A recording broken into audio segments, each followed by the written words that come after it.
번째 출연자를 만나보겠습니다. 보통 우리가 그 N극, N극, 또 S극, S극 이렇게 자석끼리 같은 극이 만나면 서로 밀어내게 되죠. 이 만날 이분도 굉장히 자기 주장이 강하고 동의심이 강한 여성인데 마찬가지로 도전적이고 또 자존심이 강한 남자를 만나서 결혼하게 됩니다. 안락하고 평화로운 삶을 기대한 결혼은 N극이 서로 밀어내듯이 이렇게 서로의 모습을 밀어내게 됐는데요. 남편의 다양하고도 무모한 도전들로 인해서 더 크고 힘든 고통의 결혼 생활을 하게 됩니다. 그렇게 힘들게 한 남편이 미워서 화병을 얻게 되고 또 심지어 우울증으로 몸과 마음이 모두 다 무너져 내렸는데요. 그렇게 힘든 영혼을 만져주고 또 세워주는 손길이 있었습니다. 춘천 한마음교회 조윤성 자매님을 통해서 그 이야기 함께 들어보겠습니다. 박수로 모시겠습니다.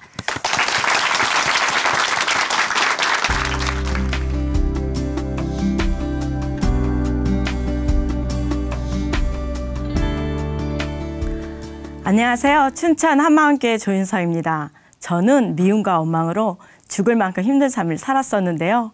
부활하신 예수님을 만나 기쁘고 자유하게 살게 된 은혜를 나누려고 합니다. 저의 가정은 남과는 좀 달랐어요. 아버지인 고향이 이북이시고 술을 굉장히 좋아하셨지만 자녀들에겐 정말 헌신적이셨어요. 저는 좀 덜렁거렸었는데요. 아버지는 제가 늘 잃어버리는 준비물들을 항상 학교로 가져다 주셨고요. 교복을 다림질해 주시고 여고 시절 늦은 하굣길을 늘 동행해 주셨어요. 하지만 아버지께서 하시는 일은 늘 실패였고 엄마는 무슨 일을 해도 다 끝까지 성공하셨습니다. 저는 엄마의 영향으로 자기 주장이 강하고 독립적이었어요. 저희 가족들은 저에게 항상 충고해요. 중요한 일을 할 때는 제발 남과 의논을 하라고 하면서도 고개를 젓습니다. 의논? 무슨 의논? 말이 나오기도 전에 벌써 일은 다 끝났어. 의논 같은 소리 하네. 라고 말해요. 생각에 딱 꽂히면 절대 의논 같은 것은 하지 않고 불도저 같은 행동력으로 모든 일을 다 끝내놓았습니다. 25세 한 남자를 만났어요. 34살이고 덩치가 컸고 자유롭고 자부심이 강해 보였어요. 힘든 일이 많았던 시기였는데 저를 다 받아줄 것 같아 결혼을 하게 되었습니다. 결혼 후 남편은 끊임없이 도전했고 저는 항상 정신이 없었어요. 회사의 영업사원으로 꽤 잘 나가던 남편은 갑자기 신학을 공부하여 바로 전도사가 되었어요. 2년 목회 생활을 하더니 생각을 바꾸어 수원에서 학원을 운영했어요. 학원 운영에 문제가 생기자 춘천으로 왔고 늘 새로운 것을 도전하였던 남편은 춘천에서도 학원을 3번 바꾸면서 학원 전국 체인화를 꿈꾸었습니다. 제 기준을 넘어서는 일들을 벌이는 남편과 많이 싸웠어요. 새벽까지. 그러나 막다른 코너에 몰리면 하는 수 없이 보증을 서주었고 친정집도 담보를 잡히게 되었어요. IMF 시기가 오면서 집안에 빨간 압류딱지가 붙었고 친정집도 넘어가게 될 상황이었어요. 이러다가 다 죽겠구나 라는 생각에 죽을 각오로 써서 학원을 넘기게 되었어요. 그 후 남편은 형님이 운영하는 병원에서 일하게 되었어요. 어느 날 미국에 있는 친구로부터 한 통의 전화를 받게 된 남편은 남은 인생 모두를 걸었다며 미국행을 시도했어요. 말릴 수도 없었어요. 더 이상 남편과 함께 생활하기도 힘들었고 만약 남편이 미국에서 성공한다면 나도 나쁠 것이 없다고 생각했어요. 남편은 미국으로 갔고 저는 친정집에 들어가 살게 되었습니다. 미국에서 남편은 택시기사로 시작하여 여러 직업을 전전하다 미용 관련 납품업자로 안정을 찾게 되었고 사업이 꽤 잘 되던 시기도 있었어요. 남편은 비자 문제로 한국에 나오지 못해서 방학이면 우리에게 미국에 오라고 독촉했어요. 그러나 저는 LA 가면 힘들었어요. 남편과 일주일 정도 지나면 싸우게 되었고 함께 있는 것도 불편해지니까 미국 여러 곳을 긴 시간 동안 여행 다녔어요. 라스베가스, 그랜드 캐년, 디즈니랜드 등 모든 유명하다는 곳은 다 찾아다녔지만 마음은 힘들었어요. 아들은 좋아했지만 저는 정말 힘들었습니다. 그 당시 남편은 LA에서 샌프란시스코까지 미용 관련 용품을 납품하고 있었어요. 함께 일을 나가보니 너무 힘든 거예요. 총알이 날아올까 봐 차 창문도 제대로 내리지 못했어요. 미국에서 보니 남편이 참 대단하다는 생각이 들었어요. 남편은 평일에는 열심히 일했고 주말이면 여기저기 돌아다니며 잘 즐겼습니다. 박찬호 선수가 뛰고 있는 LA 다저스 야구 경기장에도 가보고 낮은 아파트가 즐비한 아름다운 백인가의 해변을 가족과 함께 걷기도 했지만 저는 작은 동양인 여자로 서글프다는 생각이 들었습니다. 그렇게 남편을 만나고 한국에 돌아오면 카드값이 너무 많이 나와 버렸어요. 여러 가지로 불편해지니까 나중에는 어떻게 하면 미국에 가지 않을 수 있을까를 생각하면서 살았습니다. 미국에서 살라고 권유했던 사람들이 있었어요. 미국이 한국보다 질 좋은 삶이라 여겨 권유했던 것 같은데 저에게는 참 싫은 소리로 들렸어요. 거대한 땅에서 느껴지는 외로움이 싫었습니다. 미국서 잘 되던 사업도 힘들어지게 되고 저와도 연락이 끊기게 되었어요. 저는 집요한 성격이라 초집중하여 빚을 갚았는데 빚을 갚는 재미도 있더군요. 어느 정도의 빚은 청산되어 갔고 그동안 미뤄왔던 원망과 미움이 물밀듯이 밀려왔습니다. 사람을 미워한다는 것이 얼마나 피폐해지고 지옥 같다는 것은 알았지만 멈춰지지 않았어요. 나를 이렇게 빈털터리로 외롭게 만든 남편이 너무 미웠어요. 남편은 성격이 불같았고 화가 나면 브레이크가 없는 사람 같았어요. 항상 나에 대한 연민으로 남편을 너무너무 죽도록 미워했어요. 남편에 대한 원망과 미움으로 무너질 지경이 되었습니다. 그러던 중 저는 인생을 새롭게 시작하고 싶었어요. 그래서 이혼 소송을 하게 되었는데 한국에 돌아온 남편과 법정에서 힘든 시간을 겪게 되었어요. 판결은 오래갔고 잘 되지 않았어요. 그런 과정에서 저는 만신창이가 되었어요. 빼짝 마르고 전해질이 상실되어 온몸에 두드러기가 났고 괴물같이 되었어요. 누워있는 것을 빼고는 아무것도 할 수가 없었어요. 배가 고파도 라면조차 끓일 수가 없었어요. 살아야 할 의욕이 하나도 없었고 남편에 대한 분노만 미칠 듯이 끌어올라왔습니다. 행동력, 자신감, 명쾌함이 저희 수식어였는데 여러 가지 큰 위기 앞에 여지없이 무너지면서 남편을 원망하고 내 인생이 실패했다는 것을 받아들이지 못해 병원에 입원하게 되었습니다. 그때 화병이라는 정신과 판정을 받았어요. 화가 치미는 많은 일들이 있었고 항상 추워서 손뭉치를 무릎에 대고 살았어요. 처음에는 심각하지 않았는데 힘든 일이 생기면서 우울증으로 발전했습니다. 그동안 오고 갔던 역겨웠던 일들에 대한 수치심으로 죽고 싶은 마음에 모아두었던 많은 약을 한꺼번에 먹기도 해서 중환자실에서 깨어나기도 했었고 주변에서 모두 도와주려 했지만 우울증은 점점 깊어졌습니다. 저는 과거가 참 부끄럽다고 생각했어요. 누가 알까 두려웠어요. 제 연약함이 너무 싫었어요. 화가 르누아르를 좋아했고 르누아르의 책을 읽는 여자 같은 삶을 꿈꾸며 살았어요. 안락하고 평화로운 삶. 그런 그림을 망친 사람이 바로 남편이라 생각했기에 정말 많이 원망했습니다. 모태신앙으로 교회를 열심히 다녔지만 내가 철저히 주인 돼서 살았어요. 인생이란 자기가 도전하는 것만큼 사는 것이고 잘못되었으면 바꾸면 된다고 생각했어요. 어떻게 할 수 없이 힘들어졌을 때도 새롭게 시작하는 인생의 막다른 전환점이라고 생각했어요. 바닥을 쳐야 올라가는 거니까 인생의 급류를 제대로 한번 타보자라고 교만하게 생각했어요. 내가 정말 하나님 앞에 마귀보다 더 악랄한 자라고 생각했지만 회개하지 않았어요. 그 지독한 고통과 불안증에 시달렸습니다. 그래서 죽기 살기로 결단하고 새벽 기도를 하면서 필생의 각오를 하면 1년 정도는 잘 견뎠어요. 그러나 상처가 되거나 힘든 일이 생기면 생각들이 몰려왔어요. 저 사람들은 나를 어떻게 보는 거지? 저 사람들은 내 꼴을 우습게 보고 내가 우울증에 걸렸다는 것을 알고 나를 비웃고 있어. 이런 생각들이 몰려오면서 불면증이 찾아오고 다시 우울증이 재발했습니다. 어떻게 할 수 없는 절박감으로 교회에서 6개월 동안 밤마다 기도하니까 회복되는 것 같았어요. 참 감사하고 기쁘고 평강하고 온 세상이 너무 아름답게 보였어요. 그러나 해결되지 않은 몇 %는 있었어요. 절박한 기도를 통해 우울증은 해결되는 것 같았지만 여전히 판단과 정죄로 힘들어했어요. 그래서 저는 작은 중학교에서 근무했었는데 제 모습과는 다른 한마음교회 다니는 두 선생님을 보며 한마음교회 한번 가보고 싶었습니다.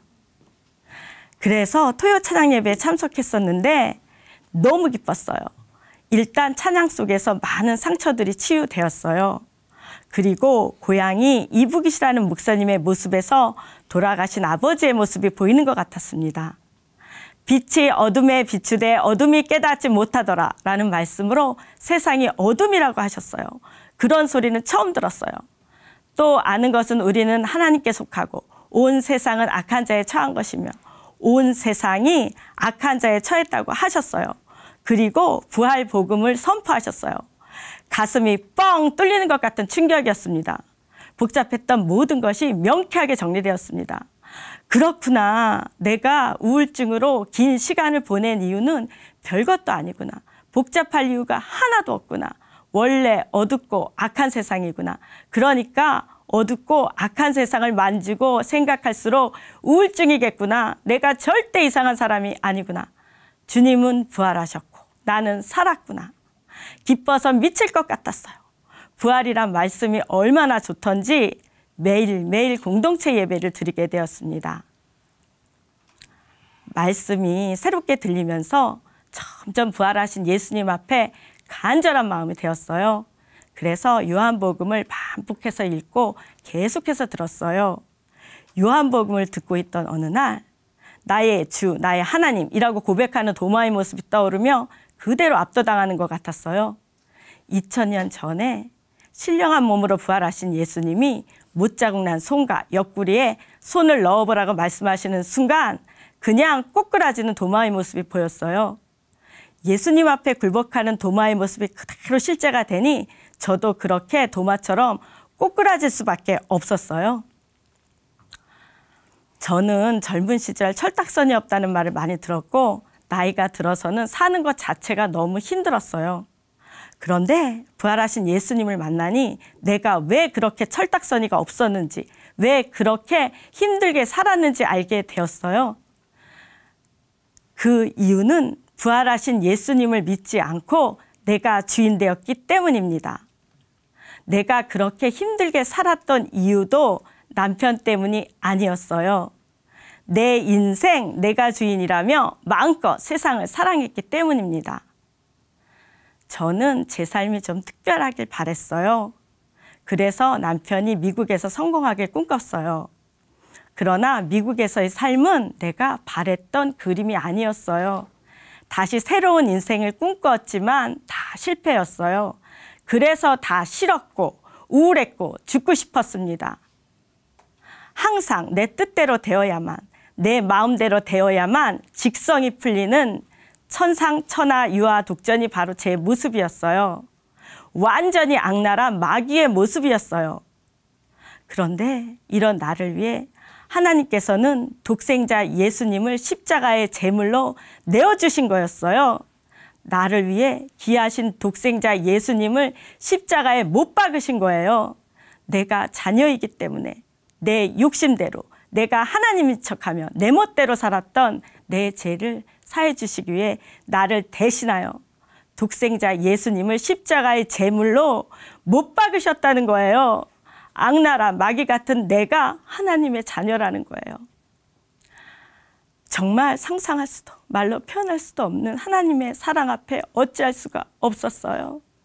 그동안 나에 대한 연민과 문제 속에 갇혀서 하나님 아버지의 마음을 무시하고 짓밟은 것이 얼마나 악랄한 죄였는지가 그냥 보였어요. 지옥 갈 수밖에 없는 나를 위해, 내 힘으로는 살 수 없는 나를 위해 하나님께서는 독생자 예수님을 이 땅에 사람으로 보내셨어요. 그리고 예수님은 나의 죄를 대신하여 십자가에 못 박혀 죽으셨고 부활하심으로 하나님이심을 확증하셨어요. 그분이 바로 나의 주인이셨어요. 정말 부활은 예수님을 통해 하나님 전부를 내어주신 하나님 사랑이었어요. 부활로 다 이루신 하나님 사랑을 알게 되니 부활하신 예수님을 믿지 않고 내가 주인된 죄가 얼마나 악랄한지 너무나 통곡이 되었습니다. 저는 예수님 믿지 않는 죄를 눈물로 회개했어요. 그때부터 성경의 모든 말씀이 아멘이 되었어요. 그리고 목사님 말씀이 새롭게 들리기 시작했습니다. 주일 예배 때 목사님께서 십자가에서 예수님이 죽으실 때 옛사람을 다 죽여버리셨다고 하시는데 저는 제 길을 의심했어요. 옛사람을 다 죽여버리셨다고? 그렇구나. 그렇게 원망하는 나의 옛사람도 죽었구나. 이미 나의 옛사람이 죽었다는 것이 실제가 되면서 남편을 생각해도 다른 사람을 생각해도 더 이상 화가 나지 않았습니다. 어떤 상황에도 분통이 터지지 않았습니다. 그리고 목사님 말씀으로 예수님이 저와 한 생명이고 항상 저와 동행해 주신다는 것을 알게 되었어요. 동행을 알게 되니 너무나 힘이 났어요. 또 목사님께서 로마서 14장 8절 말씀으로 살아도 주를 위하여 죽어도 주를 위하여 사나 죽으나 주일 것이라고 하시는데 너무 기뻤어요. 저는 늘 혼자서 모든 것을 책임져야 하니까 남들보다 더 긴장해야 한다고 생각했고요. 그 긴장감 때문에 사는 게 더 힘들었어요. 그런데 사나 죽으나 다 주의 것이라는 거예요. 이 말씀은 저를 너무나 안도하게 했고 너무나 자유하게 해주었습니다. 예전에 저는 교사가 너무 힘들었어요. 그래서 공무원 연금을 개선해보고 언제까지 할지 자주 고민했어요. 그런데 동행의 말씀이 실제가 되니 하나님께서 부어주시는 놀라운 평강이 있는 거예요.